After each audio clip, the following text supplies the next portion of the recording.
sapagkat kung wala kayo, wala kaming magagawa. Sa pangangaral na ito, magbigay ka ng kapahayagan at lalabas kami at maghiwalay sa lugar na ito na tunay na may tinanggap na bagong kaalaman na nagbumula sa iyo. Lord, tulungan mo bawat makikinig.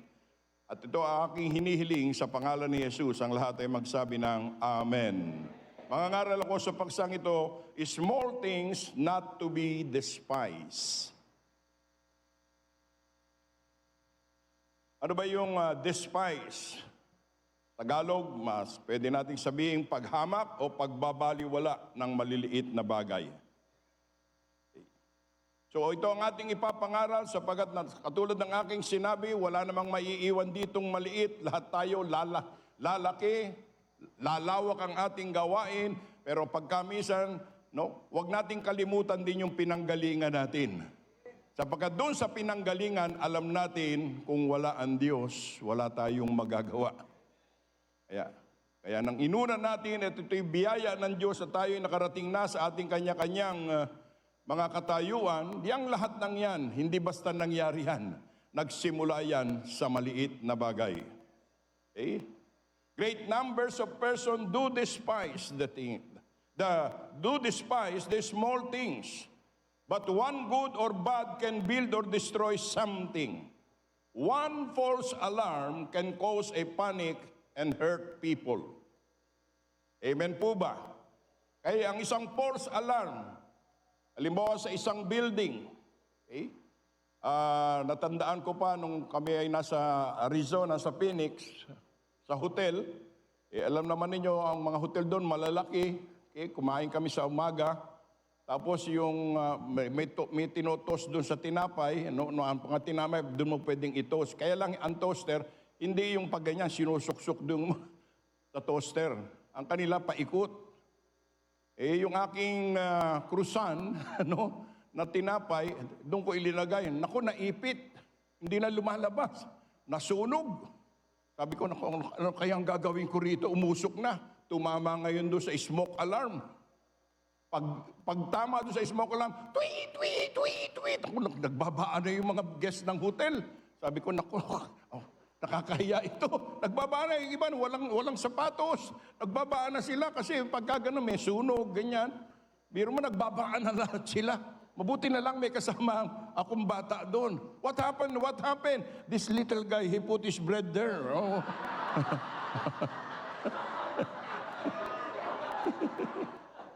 At tinuro ko na lang yung bata dahil kung ako, sasabihin nila, laki-laki mo, tanga ka.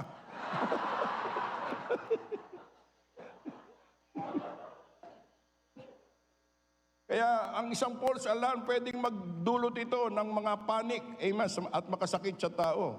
Kahit na ang isang palitong posporo ay pwedeng magsunog ng isang block na building at mga bahay. One broken wheel can derail a train. Ang isang sirang release ng train, pag yan ay humiwalay na ganyan, kaya niyan tumbahin lahat yung train na yon sa isang bagay lang na nasira. Maging ang ating pagsasalita, katulad nga na sinabi ni Pastor Jong, ang mga pagsasalita natin. An undiplomatic word can cause a war. Ang mga salita hindi natin mabantayan, walang ingat, ay pwedeng maglikha ito ng isang digmaan. At may involve, of course, ang mga libu-libong mga tao na mapapahamak. Maging ang isang pagsisinungaling. One lie can destroy a person's character and send someone to jail. But one kind word at the right time may save a person from suicide. Basta nasa tama. At yan ay ginagawa natin. But one wrong example may lead dozens down the wrong path. Kaya tayo tinuturuan tayo na maging magandang ehemplo. Sapagkat sa ehemplong ito, ay maaring kung hindi natin babantayan ay may mapahamak pa sa kanilang daraanan. At ang maganda rito, one decision can make or break our destiny. Sabi nga sa Ecclesiastes 9:18, ang isang pagkakamali ay nagbubunga ng malaking pinsala. At totoo yun sa mga kapanahunan natin. Kahit na yung isang pag-touch Sa Tagalog pa, isang paghipo. Sa Bisaya pa, isang paghikap. Okay? Anong magiging bunga nito can destroy our ministry. Lagi natin pinapag-iingat ang bawat isa. It is in the little things that hurts. Okay? Tingnan nyo yung anay. Ang liit ng anay na yon.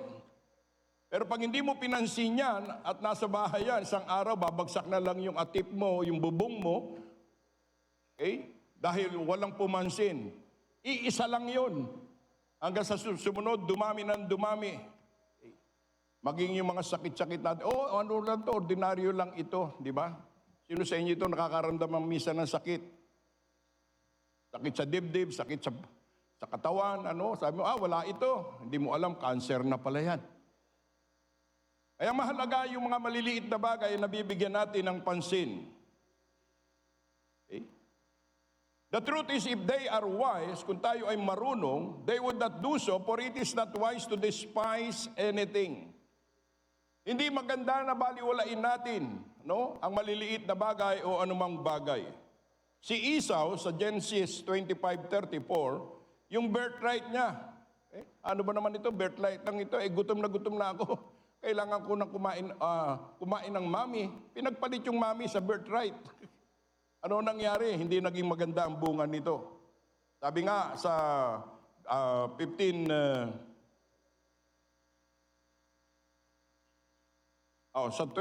Genesis 25:34, birthright, even the words of God. Okay? Sa Numbers 15:31, because he had despised the word of the Lord and hath broken his commandments, that soul shall utterly cut off, his iniquity shall be upon him. Lahat ng bagay na hindi mo mabigyan ng pansin pagkaminsan ay panganib sa ating mga paglilingkod habang tayo naghihintay sa ating Panginoon. Ang maliit na bagay may be greatly good or terribly evil, and in neither case it would be prudent to despise it. Okay? Huwag nating maliitin ang mga maliliit na bagay. Huwag nating baliwalain ang mga bagay na ito. Kaya ngayong umaga, ako'y mangangaral about the good small things in our spiritual life and ministry. I-apply na natin ito ngayon sa ating buhay sapagkat whether we like it or not, lahat naman tayo magiging servant ng ating Panginoon. Pero may mga bagay na maliliit na hindi natin dapat ipagwalang bahala. Okay? It is usually God's way to begin His great works with a day with these small things. Bakit niya pinapayagan? Maliit tayong lahat para yung kanyang banal na kapangyarihan ay ma-display sa mga tao na ang bagay hindi basta nangyayari. Okay? Kaya i-expect natin, marami tayong mararanasan sa paglilingkod at yung lahat ng yan mag-uumpisa sa maliit na bagay. Can we say amen? Maging ang ating pananampalataya ay kailangan sanayin na natin sa ating sarili. Sapagkat ang ating pananampalataya, alam natin sa isang simpleng pananampalataya, marami tayong aral na makukuha. And what you are right now is a combination of small things that God gave you from the past. Sino ka man ngayon, kung i-define ang iyong sarili, ikaw ay bunga ng mga pinagsamang maliliit na bagay na mula sa Diyos. Hindi ka basta naging pastor. Alam mo, pinagdaanan mo mga maliliit na bagay. At dahil ito'y napagtiisan mo, look what the Lord has done. Amen? Palakpakan natin ang ating Panginoon. Sabi nga sa Romans 8:28, and we know that all things work together for good to them that love God, to them who are called according to His purpose. Yes. Pero ang lahat ng purpose na ito ay nagsimula sa mga maliliit na bagay. Kaya una natin tignan dito, those who despise others who are in the day of small things. Yung mga naghahamak sa mga maliliit na bagay. Okay? We all know that our time is very different compared to the years that had passed. At alam natin ang numero unong naaapektuhan ay ang simbahan ng ating Panginoon. Okay? Katulad na lamang yung nangyaring nabalita yung pandemic na yun. Ano nangyari? Nasara kagad ang church natin. And whatever the reason, ang number one doon, kaya wala na magsimba ay dahil sa takot. Fear. Kahit na binuksan mo ang church, ayaw na nilang magsimba. Kasi natatakot sila. Because they think they can be contaminated. Maaring sila'y magkasakit, maaring silang mahawa. But in spite of this, there are few of them that come. Okay? Kahit na yung ibang naimbitahan natin sa church. At ito ang aking concern ngayon sa konferensyang ito. Minsan na-overlook natin ito. Lalo na yung mga babes in Christ. Ang sarap nating mangaral, ang sarap nating gumawa ng iba-ibang mga pamamaraan para tayo makaakit ng tao, pero pag ang tao nakapasok na sa church, nababaliwala sila. Okay? Yung nag-imbita, okay, ay wala doon. Yung inimbita, dumating na. Nangyayari sa church yan. Okay? Yung mga bagay na yan, kala natin maliit na bagay yan, pero hindi mo alam. Na yung pumasok na inimbitahan mo, hindi mo alam kung anong gagawin ng Diyos sa taong yon. And yet, hinahanap ka, wala ka sa church, ikaw ang nag-invite. Maraming kaparaanan ang kaaway. Okay? Kasi ang kaaway, born again din. Bagong katuruan nito. Ang yawa, born again. Nakikisabay siya sa atin. Pag sumimba ka, sisimba rin siya. Katabi mo nga siya eh.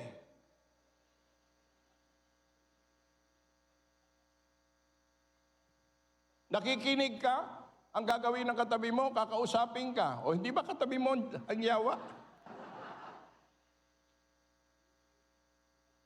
Kaya alam niya ang lahat ng ginagawa natin, kaya yung pagiging born again natin, na sabi natin, oh, ang yawa mo dagan, totoo yan, papunta sa iyo.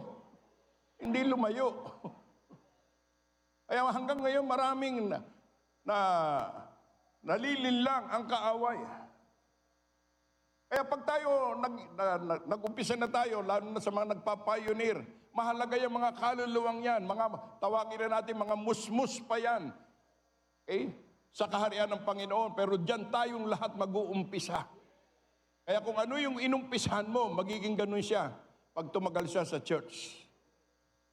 Okay? Kaya malaki ang responsibilidad ng mga pastor na katulad natin, na mag-uumpisa tayo sa maliit na bagay, kaya nga simulan natin ito. Gawin natin ito ang patukuranan ng Diyos para siya ay makapaglikha ng isang iglesia na magluluwalhati sa kanyang pangalan. Ang sabi ko nga, sabi rito sa Bible, they are babes in Christ.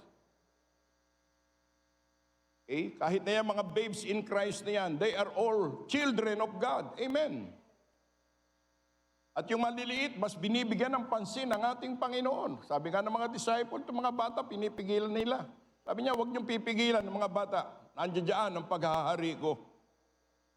That means, ang Panginoon, very concerned siya sa mga maliliit, sa mga bago pa lamang sa pananampalataya. Nakuha po ba natin?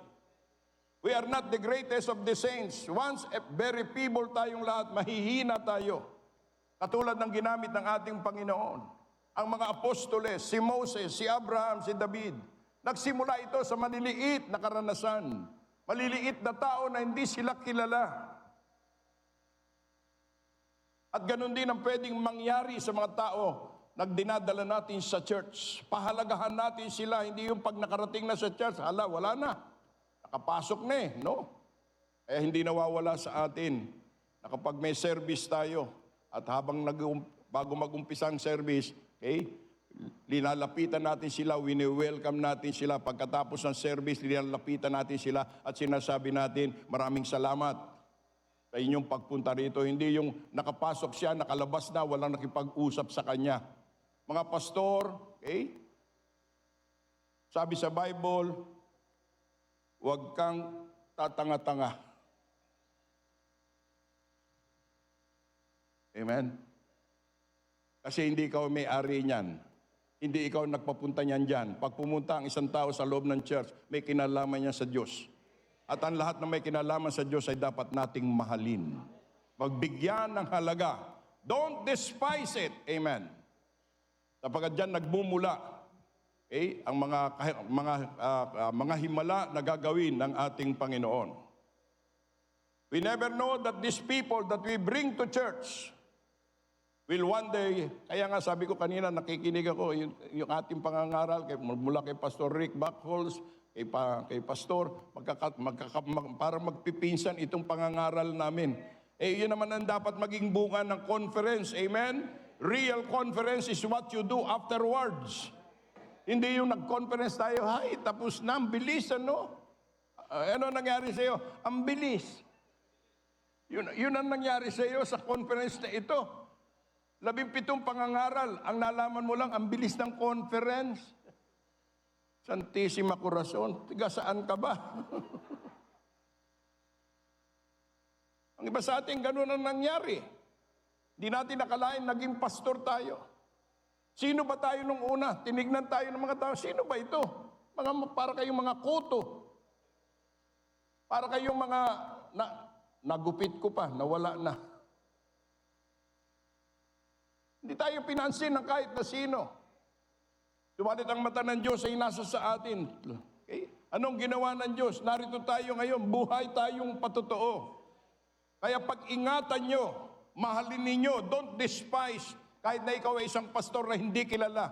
Basta kilala ka ng Diyos, mahalaga ka sa mata ng Diyos. Amen. Huwag tayong mainggit sa labas na bibigyan sila ng mga pangalan. No. Yung mga taong yan, hindi rin nagkaganyan yan. Nag-umpisa rin yan sa maliit. Lahat ng bagay na makikita natin, gusali, anumang bagay, tao, lahat yan nag-umpisa sa maliit.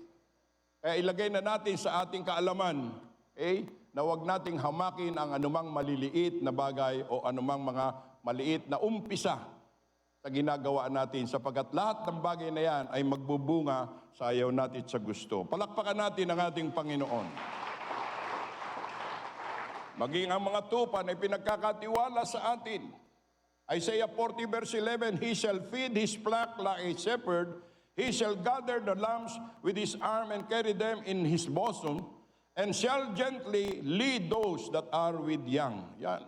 Yan ang trabaho natin. Maging guide tayo. Ito ang naranasan natin. Katulad ko, lagi ko sinasabi, hindi ako magpapastor.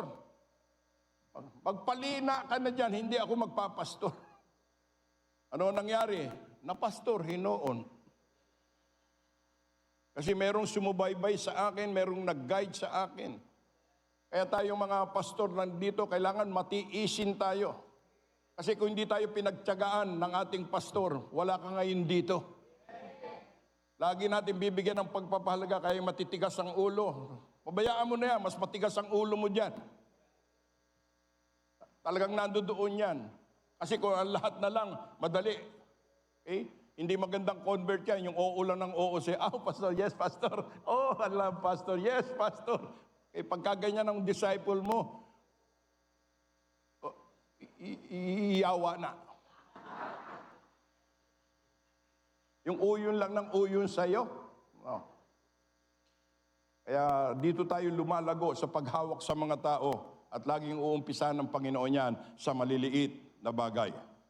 One of the powerful tools that we can use in our own pag-reach out sa kanila. Ngayon, pinapahintulutan namin kayo na gamitin niyo ang cellphone ninyo. Ang sabi ko, gamitin ninyo ang cellphone ninyo. Kasi pag cellphone, ganyan kayo. Pero lahat naman kayo may cellphone, lahat kayo ginagawa nyo yan. Ginagamit nyo. Gamitin natin. Saan? Doon sa maliliit na naliligtas. Kumustahin natin sila. Imbitahan natin sila. Mag-share tayo sa cellphone. Amen. Nandiyan dyan na rin lang yan. Gamitin na natin. Kasi yan ang ating panahon. The devil meant it for bad, but God meant it for good. Amen. Sa papanong paraan, dyan tayo mag-reach out. Ako, itong tanda ko ito, nagre-reach out pa ako. Kaya nga, pag may bago sa amin, tatanungin ko pangalan. May pagkakataon, tinatawagan namin. O kung hindi man ako, yung aking mga sakop doon. Kasi hindi ko naman lahat kaya na. Pero see to it, na huwag masasayang yung mga maliliit na taong pinadadala ng ating Panginoon. Sapagkat naroon mag-uumpisa lagi ang revival. Ang revival hindi nag-uumpisa ito sa mga luma. Ang revival nag-uumpisa sa mga bago. Mga willing sila na makadiscover kung ano pang gagawin ng Diyos sa kanilang buhay. At yan ay nag-uumpisa doon sa mga bago, doon sa mga una, doon sa mga maliliit. Amen. Sapagkat kapag ito ay napabayaan natin, we are despising them for their new beginning. That's why you will notice that Jesus' ministry is centered to these small things. Diba? Ang ministry ni Jesus Christ, nakasentro ito sa mga maliliit. Yung mga gisalikway ng lipunan. Kaya hindi mo siya makikita nag-outreach sa mga opisina o mga malalaking mga gusali doon, no. Lagi siyang nasa kalsada sa mga maliliit. Amen. At salamat, tayong maliliit, nakita ng Panginoon. At ngayon, eto na tayo. Masasabi natin kung hindi tayo binigyan ng pagpapahalaga, kung dinispice lang tayo dahil lang nag-umpisa ng gawain sa atin, Amerikano, ano ba naman itong mga Pilipinong ito, ang hirap magsalita ng English. Pag sinabi nilang gano'n, ang hirap, hindi sila maka-English. Sabihin din nyo, hindi ka rin makasibuano eh. Sige daw, magsalita ka ng Cebuano, magsalita kami ng English, tignan ko. Minsan naano tayo, natitreat tayo. Amen, wag. Ganon din sa ating mga inaanong mga tao. Talagang yung mga nag-uumpisa pa lang, yung mga maliliit, talagang sasakit ang ulo mo. Nung mag-umpisa si pastor sa amin, kasi kami yung first 10 disciples, at yung 10 disciples na yon, doon naubos ang buhok ni pastor. Sakit ng ulo. Pero ano nangyari? Napastor nga kaming lahat eh. Kaya alam ko kung ano pinagmulan ng ating fellowship dito sa Davao. Dito sa Mindanao. Binigyan ng pansin yung lahat ng mga hindi pinapansin at pinansin natin. Kaya napakaganda ng ating fellowship. Hindi tayo pwedeng magmalaki. Hindi tayo pwedeng magmayabang. Pero may mga pastor tayo, pagka binibless na, wala na. Laging parang meron tinidor dito na nakatutok na ganyan. Kaya pag naglalakad, yung nasa taas lang nakikita. Natutukan ng tinidor dito. No, huwag mong kalilimutan, pinulot ka sa mababa. Huwag mong kalilimutan, maliit ka lang nun, lumaki ka lang dahil sa biyaya ng ating Panginoon. Palakpakan natin ang ating Panginoon. Kaya huwag nating baliwalain ito. Pangalawang binabaliwala natin, those who despise the day of small things in themselves. Yung isa sa kanila, pangalawa sa atin. Maraming ginagawa ang Diyos na maliliit na bagay sa atin. Pero hindi natin ito napapansin. Katulad ng isang nangaral dito dahil kinukumpare natin yung ating sarili. Okay? Mga words na tinatanggap natin. Okay. They will frequently fail to notice and nurture their thoughts and feelings which would lead them to Christ. Alam mo, lahat ng naririnig nyong yan, huwag nyong babaliwalain yan. Diyan tayo magmamature. Amen. Sino ba tayo nung una? Alam ba natin yung Biblia? Alam ba natin yung mga bersikulo na nandyan? Wala. Ang karunungan natin galing lahat sa salita ng Diyos. Ang ating pagbibigay ng tambag, ng advice, galing sa salita ng Diyos. Yung concern natin, galing sa salita ng Diyos. Lahat galing sa salita ng Diyos. Kaya wag mong baliwalain na ikaw hindi ka makasisihin mo sarili mo. No, buti sila, nakakaintindi sila ng Bible. Ako, hirap-hirap kong makaintindi ng Bible. No. Kahit na isang bersikulo lang alam mo, pag yan ay ginamit mo, magliligtas yan ng kaluluwa. Kaya nga may mga example tayo mga pastor, hindi ganong nakapag-aral. Ang iba, hindi talaga nag-aral. Oh, bakit lumaki ang church? Bakit nakapagtanim ang church niya? Kasi pinahalagahan niya yung mga maliliit na bagay. Mga pastor, ulit-ulitin ko sa inyo ito, huwag niyong kalilimutan yung maliit na umpisa ninyo. Gusto nyo makarating, gusto nyo magkaroon ng malalaking gawain sa pagtitiwala ng Diyos, ano? Maging tapat kayo sa mga liit. Huwag nyong hamakin. Don't despise little things. Kaya sabi ng ating Panginoon, kung pagkakatiwalaan kita sa maliliit na bagay, pwede ko ipagkatiwala sa iyong malaki. Bakit ikaw, yun nga, comparison, bakit ako maliit? Bakit? Kasi hindi ka pwede mapagkatiwala, maliit pa lang. No? Garboso ka na, maliit pa lang. Kaya lahat ng bagay, bibigyan natin ito ng pansin sapagkat ang Diyos laging magsisimula. Huwag kang mamangha sa iba, no. Gawin mo lang yung pinagagawa sa iyo. At kapag binahal mo ito, binigyan mo ng pagpapahalaga ito, yung maliit na yan, lalaki, lalaki. Because the God that we serve is the God of increase. Mag-i-increase tayo sa maraming bagay.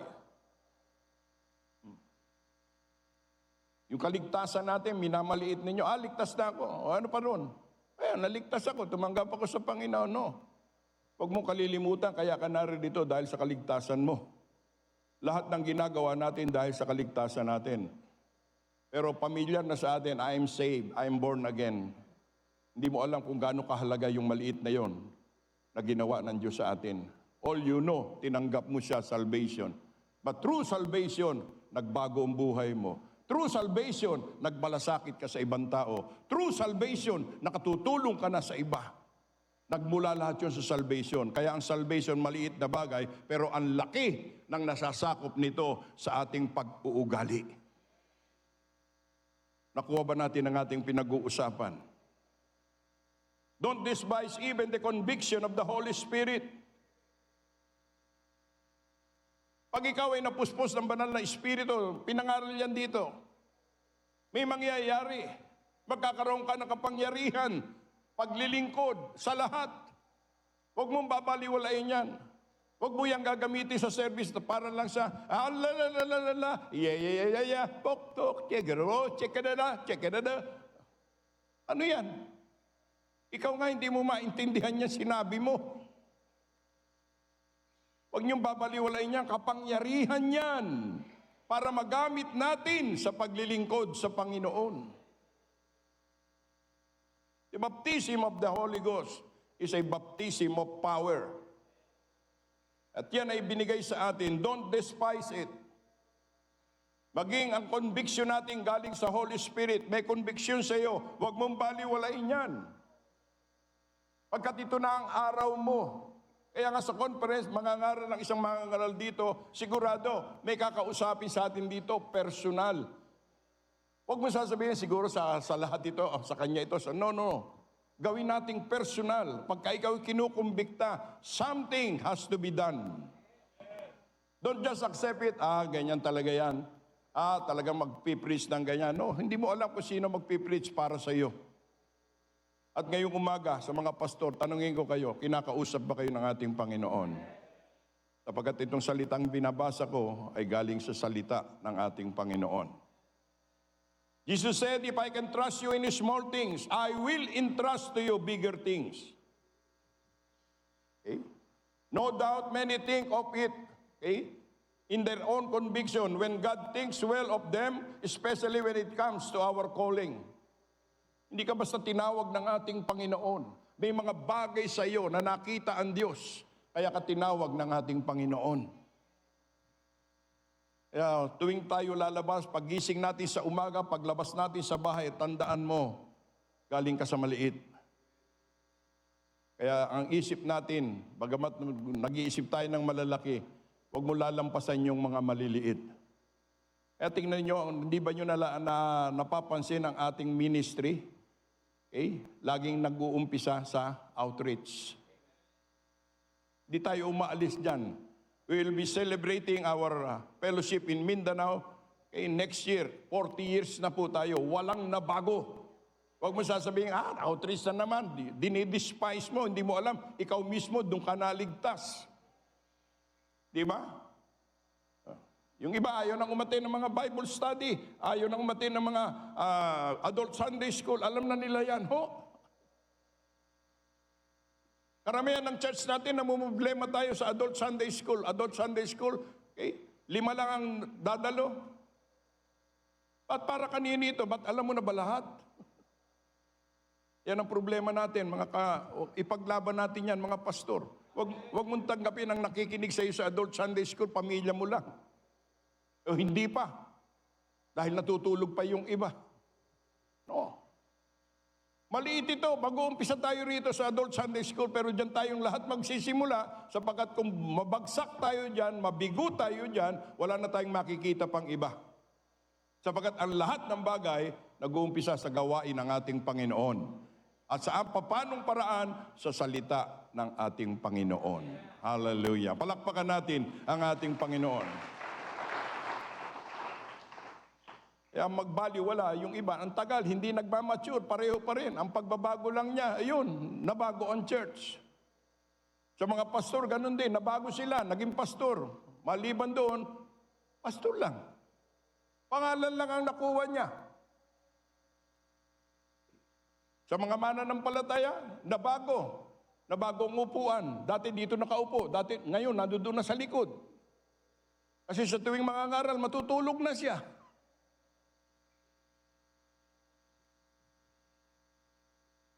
Nawala na ang lahat ng ating pananabik sa mga bagay na ginagawa ng Diyos. Yan ang reason bakit kami problema. Lagi tayo nagtatanong, problema, sakripisyo, yes, inaalaw ng Panginoon yan. Kasi nababaliwala na natin, dinidespise na natin ang mga maliliit na bagay na ginagawa ng Diyos sa ating buhay. Nakuha ba natin ito? Ang ating mga pag-uugali, inamaliit natin yung, kabalo na ako niyan, kabalo na ako. Kung kabalo na, huwag ka na magsimba. Magpaalam ka na, Lord, kunin mo na ako.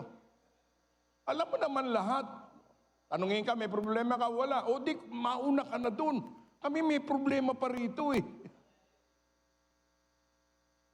Ihahatid ka ni Pastor Alex, dyan ang daan papunta doon. Gusto mo na umakyat sa taas. Hindi tayo pwedeng mamuhay dito sa ibabaw ng lupa na hindi kasama ang Panginoon. Pag inisip mong alam mo na, kaya mo na, that is the end of it. Kaya lagi tayong umaasa, lagi tayong binibigyan ng iba't ibang mga problema para makilala natin ang Diyos, hindi pa tapos sa atin. Matthew 17:20 sabi, Jesus said unto them, because of your unbelief, for verily I say unto you, if you have faith as a grain of mustard seed, you shall say unto this mountain, remove hence to yonder place, and it shall be removed, and nothing shall be impossible unto you. Hindi tayo pwedeng umikyas. Kailangan natin lagi ang Panginoon. Na sa pamamagitan lamang ng salita, ay pwedeng gumawa ng himala ang ating Panginoon. Tingnan natin ang ilang mga example dito. Si David. Maliit. Pero ang pinatay, malaki. Kaya ba niyang gawin yan? Siya mismo ang nagsabi, maaring itong dala ko, bato lang ito. Pero pag ipinukol ko ito, patay kang bata ka. Dahil pinukol niya. Ano nangyari doon sa sino yon? Si Goliath. Tingnan niyo, hindi niyo masagot. Natutulog na kayo eh. Maliit lang siya.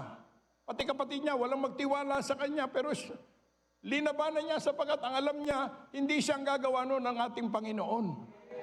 Lahat ng gagawin natin, uulitin ko sa inyo ito. This is the work of God.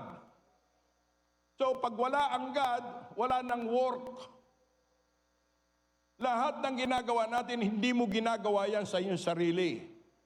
The work that we are in is the work of God through you. Pag yan ang kaisipan natin na sa pamamagitan ng Diyos magagawa ko ito, hindi ka magmamalaki. Hindi mo babaliwalain yung mga maliliit sapagkat alam mo kung wala na ang Diyos, hindi mo na kayang gawin yan. Binibigyan ko ng liwanag ang kapangyarihan natin dito. Yes, binigyan tayo ng kapangyarihan, pero sa kapangyarihan yan, hindi mo ka pwedeng mag-isa dyan. Kailangan mo pa rin ang ating Panginoon. At yan ang gusto ng Panginoon, lagi tayong nakadepende sa Kanya. At itong purpose ng conference na ito para manumbalik yung ating pagtitiwala sa Diyos. Kasi dito lahat ng ipapangaral, puro mga salita ng Diyos. Nailalagay ulit tayo sa maayos na linya. Kaya meron tayong mga conference, hindi natin ito ginagawa para maraming tao, para maraming kung ano-ano. Kasi sa loob ng isang taon, sigurado magugulo tayo. Kung ano-ano ginagawa natin, wala pa ganing isang taon. Ang pastors meeting natin, ganun din. Every month, nagmi-meeting kami mga pastor. Inire-align namin yung aming sarili, baka lumalabas na kami. At yun nga ang nangyayari sa iba. Kala nila, alam na nilang lahat, di na nila kailangan si Pastor Quick. Yun ang abbreviation ng Kiko, Quick. Di ko na kailangan, ilang taon na ako uma-attend doon. Ayun, awa ng Diyos, siya unang bumagsak. Representative lang ako, tinutuloy ko lang yung ginawa ng ating pastor. At kung gumawa ko ng sarili ko, ambot na lang kung naligtas kayo. Tinuloy ko lang. At salamat sa Diyos dahil sa kanyang pagtulong at sa mga taong inilagay niya, ayan, lumalaki tayo. Ngayong gabi, pagpatutuo ito, na madadagdagan na naman tayo, magtatanim na naman tayo. Kaya ba yan ni Pastor Alex? Hindi. Lahat ng ginagawa natin, katulong ang ating Panginoon. Kaya mahalin natin yung maliliit na bagay, huwag nating baliwalain. Pag mayroong bagong gawain, suportahan natin kasi doon tayong lahat nag-umpisa. Itong nai-enjoy nyo ngayon, may mga magagara na tayong mga sasakyan o kung ano-ano pa dyan. Galing ito sa maliit. Wala dito mga pag-pioneer mo. Pastor, magre-report ako. Nag-umpisa ako ng gawain, tapos bukas may sasakyan na ako, tapos meron na akong ganito, meron na akong ganyan. Wow, saan galing yan? Pastor, sa ayuda. Ayuda sa imong mata. Pagtatrabaho ka. Kaya yung iba nagsasabi, ako, grabe ang sakripisyo ko dito. Yan, mga pastor, wag niyong sasabihin yan. Ang Diyos lang magsasabi, nagsasakripisyo tayo. Pag sinabi mo, grabe ang sakripisyo ko rito, swerte ka. Ikaw lang nagsakripisyo, kaming 300 dito, wala kami sakripisyo, nahiga lang kami. Isa yung pagsasakripisyo, pinagmamalaki natin. Natural lang yun. Kung ang Panginoon ang sakripisyo niya, nagpapako pa eh. Sinong gusto magpapako dito para sakripisyo talaga? Kahit tamtax, natatakot ka, ipako ang ginamit dito. Don't ever say na sakripisyo ko sa church na ito. Ang Diyos na nakakaalam niya, wag mo nang sabihin. At yung kausap mo, mas maraming sakripisyo kaysa sa iyo. Yung kausap mo, nag-umpisa talaga sa maliit. Ang yabang mo, i-take over ka lang. Iba yung take over, iba yung pioneering. Kaya kayong mga nagte-take over, pagka nag-take over kayo, mahalin nyo kung sino nag-umpisa. Hindi yung sinasabi nyo, ang ganda namin dito, no? May nag-umpisa niyan. Kaya tuloy yung mga nag-umpisa, sila pa magsasabi, imbitahan mo naman ako dyan. Imbitahan mo naman ako dyan. Kasi kayong mga nakalimutan nyo, hindi kayo nag-umpisa niyan. Amen po ba mga pastor? Huwag natin kalilimutan. Don't despise the small things or little things. Hallelujah. So pangatlo at panghuli, those who need not despise the day of small things. Sino ang dapat na huwag maghamak nito? Siyempre, of course, tayo mga minister ng gospel. Okay? Hopeful ministers of the gospel, huwag mong maliitin. All we have to do is to plant the seed of the gospel for God's gives the increase. Amen. Kaya yung maliliit ang pinagagawa sa atin mula sa Bible study, huwag niyong maliitin yan. Huwag niyong aalisin yan sa bisyo ng church. Walang makagagawa niyan, walang makapagpapatuloy niya kung hindi tayong mga pastor. Kung tayong pastor tinatamad na, wala na mangyayari. Doon papasok yung wala kang utang na loob. Matapos kang maligtas sa Bible study, ngayon ayaw mong mag-Bible study. Kaya sabi ko nga kanina, halos magkakapareho kami ni Pastor Boyd, Pastor Rick Backholz ng pangangaral. Kasi ito man talaga ang katapusan. Ina-apply na natin yung narinig natin mula Lunes hanggang kagabi. Amen. May application na tayo. Amen. Huwag nating itigil yung ating mga outreaches. Don't despise the things that we do because of no good result. Wag. Ang resulta sa Diyos. Basahin nyo nga uli yung Great Commission. Ano sabi doon? Go ye into all the nation and preach the gospel. Amen? Meron ba sinabi doon? And wait for the result. Wala man yun, oy. Preach the gospel lang. Tanim lang ng tanim. Ang Diyos ang magpapatubo. Amen?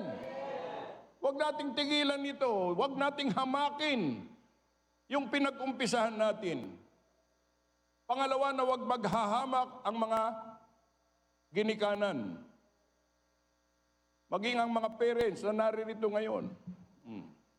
They long to see buds of grace in their children. Let the smallest signs, amen, of spiritual life charm them up. Kasi minsan merong mga parents na i-involve na yung mga anak. Sabi ko, sige ka na lang church, sige ka na lang practice, sige ka na lang church, wala namang pera dyan. Wow. May mga ganyang parents. Gusto nung anak na mag-ministry tapos magsasalita, wala namang pera dyan. Bakit may sinabi ba kami magkakapera ka dito? Kukunan ka namin ng pera, hindi ka magkakapera.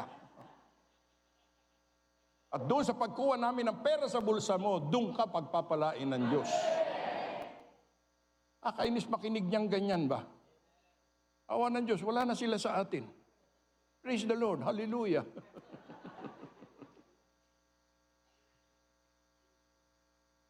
Another thing about your children, don't expect so many expectation nyo. Oh. Bakit wala yung anak mo? Pastor, sorry, may exam eh. Baka bumagsak na naman. Sabi niya, paano yung words of God sa kanya? Gusto niya maging valedictorian. Sabi ko, alam mo ba? Kasi kayong mga magulang, gusto niyo top-notcher yung inyong ano. No. Sabi ko, pag nakakuha ng 75, tama na. Pasado na yan eh. Ano ba pagkakaiba ng 75 sa 80? Pareho lang silang pumasa.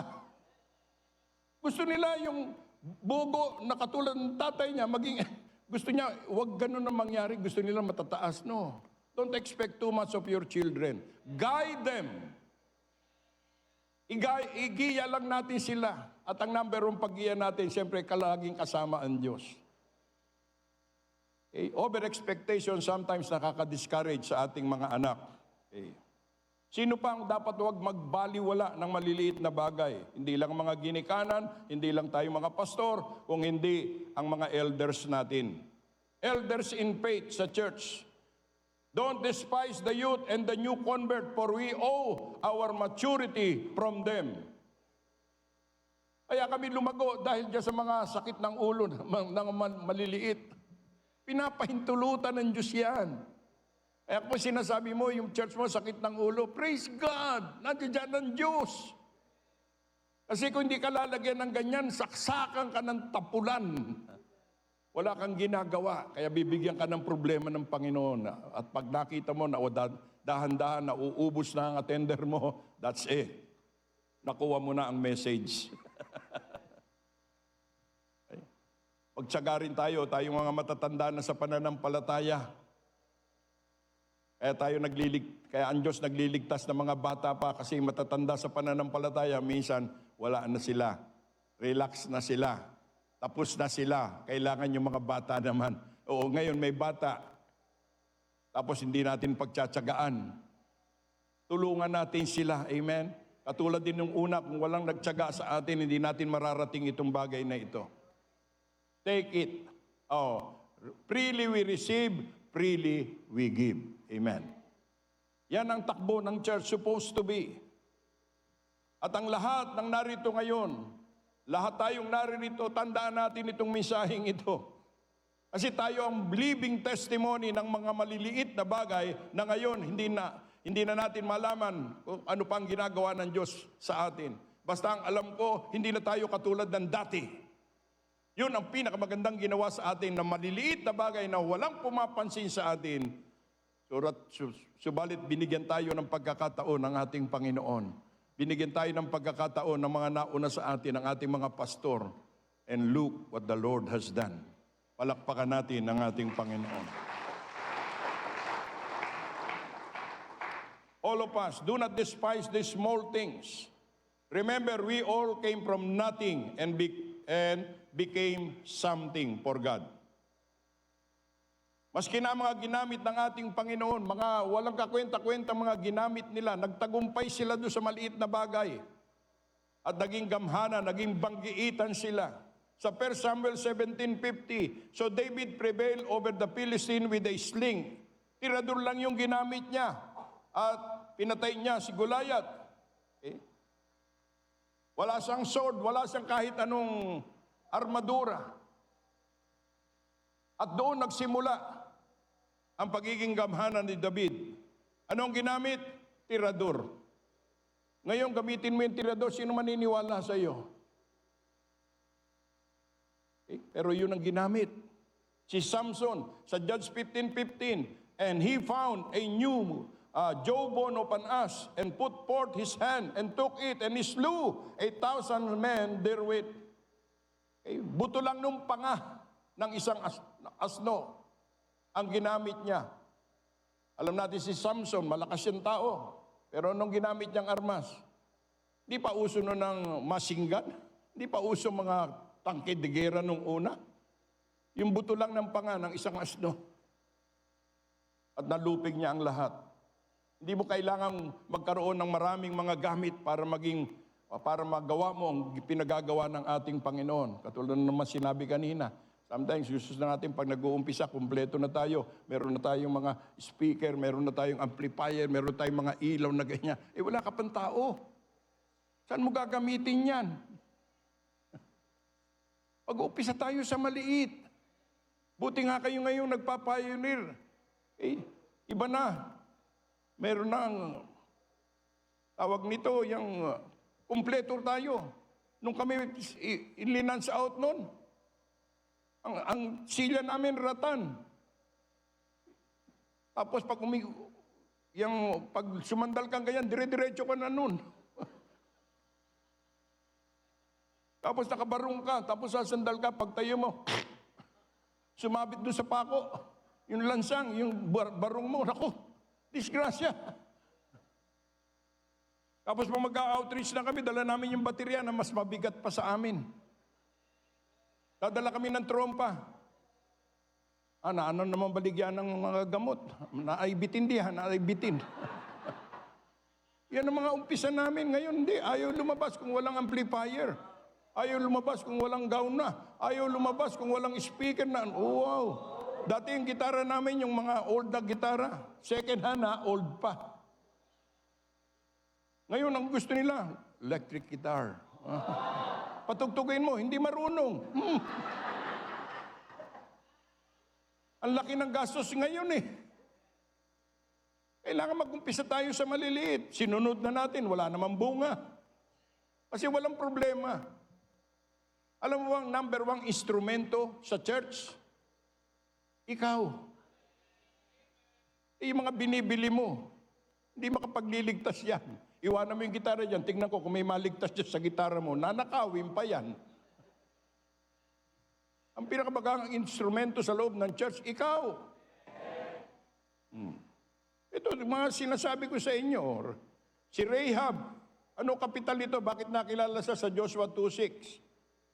Kapital niya rito, kaprasong damit, kaprasong sinulid. Yun ang kapital niya, nakilala siya. But she had brought them up to the roof of the house and hide them with the stalks of linen which she had laid in order upon the roof. Kasi hinahanap na sila. Ang tanging kaligtasan na lamang, doon sila manggaling sa bintana para makatakas. Paano makakatakas? Ang taas. O yung ganyang tinatahing mga kumot, yun ang ginawa niya. O naging hero si Rahab. Lahat ng bagay ay pwedeng gamitin ng ating Panginoon. Walang sorpresa sa ating Panginoon. Lahat ng bagay pwede niyang gamitin para sa kanyang kaluwalhatian. Si Maria, anong kanyang kapital? Haplas. Ointment. Di ba? Luke 7:38. And he stood at the feet behind him weeping and began to wash their feet with tears and did wipe them. Puro masahe. Pinasahe niya ang Panginoon sa kanyang buhok. Okay, yun lang ang kapital niya. Kissed his feet and anointed them with the ointment. Amen. Hindi tayo magpapahalik ng paa natin dahil ang mga paa natin, hindi naman paa yan, no? Si Aaron, anong ginawa? Anong kapital niya? Isang ordinaryong baston. Amen. Sabi sa Exodus 7:9, when Pharaoh shall speak unto you, saying, slew a miracle for you, then thou shalt say unto Aaron, take thy rod and cast it before the Pharaoh, and it shall become a serpent. Hindi natin alam, yung palang ating mga baston na dala. Kaya ako may dala na akong baston. Baka sa bandang uli maging aas ba? Aas. Maging bitin ba? Para mag-magic. Amen. Mga walang kakwenta-kwentang bagay ginamit niya. Ginamit ng mga taong ito. Walang kakwenta-kwentang bagay plus God equals miracle. Palakpakan natin ang ating Panginoon. Ngayong umaga, anong nasa sa kamay natin na pwedeng gamitin ng ating Panginoon? Hindi na natin pwedeng sabihin maliit na bagay. Kasi yung cellphone ninyo, tag 20 mil. Hindi na maliit na bagay yan. Pero other than that, anong nasa kamay na natin ngayon na pwede nang gamitin kahit na walang kakwenta-kwentang bagay? Amen. Siguro may-offer mong maliit na bagay, meron kang kaprasong space doon sa bahay mo. Pwede mo sabihin sa pastor, Pastor, gusto ko magpa-Bible study. Paggamit mo, maliit na bagay yan. At hindi mo alam, yung mga attend dyan, isa dyan, magiging pastor o magiging lingkod ng ating Panginoon. All of us, bunga ito ng maliliit na bagay. Hindi mahirap unawain itong aking pinapangaral kasi ako at tayong lahat nagsimula sa maliit na bagay. Palakpakan natin ang ating Panginoon. Lahat ng bagay dito na in-example ko, ginamit ng ating Panginoon. This morning, uulitin ko, anong nasa sa atin? Maging yung mga bata. Diba, anong dala ng bata? Ilang kaprasa, ilang tinapay, tapos isda lang. Yun lang ang maibibigay niya. Inagaw pa nung disciple. Akin mo na. Pero nung ililagay sa kamay ng Diyos, anong nangyari doon sa tinapay at anong ginawa ron? Siguro sabi niyo, wow, miracle. No, totoo may miracle yun. Pero ang totoong mensahe doon, yung bata, kailangan niya ng tinapay, ibinigay pa rin niya. Usually, ang bata, pag hiningan mo ng isang bagay, hindi bibigay sa iyo. Pero yung batang yun, na kinunan ng tinapay at isda, ibinigay niya. At dahil ibinigay niya yung maliit na bagay na yun, doon gumawa ng himala ang ating Panginoon. Ang buhay natin pwedeng gawing himala ng Diyos. Maliit ka, pero kung ibibigay mo ang buhay mo, na lagi nilang tinitingnan na sino ba yan? No, gagawa ng himala ang Diyos sa buhay ng bawat isa. Palakpakan natin ang ating Panginoon. Matthew 15:36, diyan nangyari yun. And he took the 7 loaves and fishes and gave thanks and break them and gave to his disciple and the disciples to the multitude. Basta ang tinitingnan ng ating Panginoon sa ating mensaheng ito ay ang ating puso. Ang puso natin ay laging dapat mapasalamaton. We need to have a thankful heart. Kaya anuman ang ating tatanggapin, maliit man o malaki, huwag nating kalilimutan, nagsimula tayong lahat sa maliit na bagay. Palakpakan natin, purihin natin ang ating Panginoon. Sa aking pagtatapos, maganda na malaman natin, it is wise to look away both from small things and great things to Jesus. Let us see His day and be glad in it. Sabi nga sa John 8:56, your father Abraham rejoiced to see my day, and he saw it, it was glad. Pagtiwalaan natin ang mga natapos ng ginawa ng ating Panginoon. At yung ginagawa ng Diyos sa buhay natin, lagi nating bigyan ng pagpapahalaga yan. Huwag tayong maging biktima ng familiarity.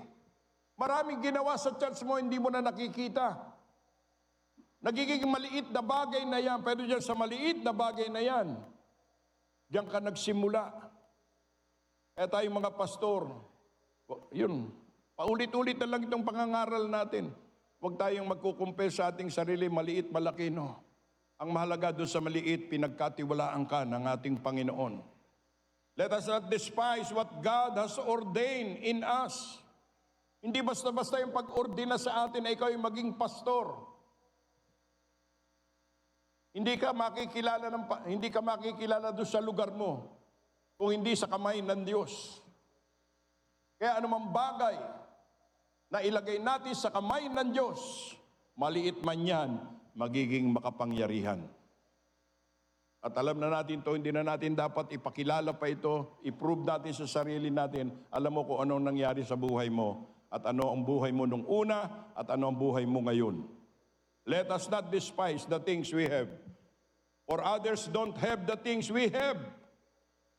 Amen? Hinahamak mo yung maliit na yan, pero yung iba wala niyan. Sabi mo, wow, ang ganda na sapatos ni Pastor Arnelo. O kaya ikaw, naiinggit ka, samantalang yung katabi mo, may sapatos siya yung katabi mo. Walang paa. Saan niya ilalagay yung sapatos? Isan tayo ganoon. Wala tayong bago, wala tayong ganito. Pero hindi mo alam, just being you is enough. Tulad sinabi ko kanina, yung salvation natin, binabaliwala natin to, hindi natin alam, yung mga ibang tao papunta na sa impyerno. Kaya pahalagahan natin ang lahat ng yan. Nagrereklamo ka, lumalabo na ang mata ko. Tanggapin mo na yan, matanda ka na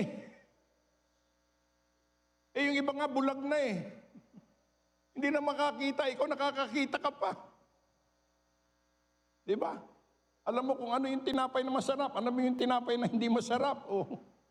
Yung isa, wala na, kakapa-kapa na lang na ganyan. Kaya naibigay sa kanya plato, kinagat yung plato, akala niya donut.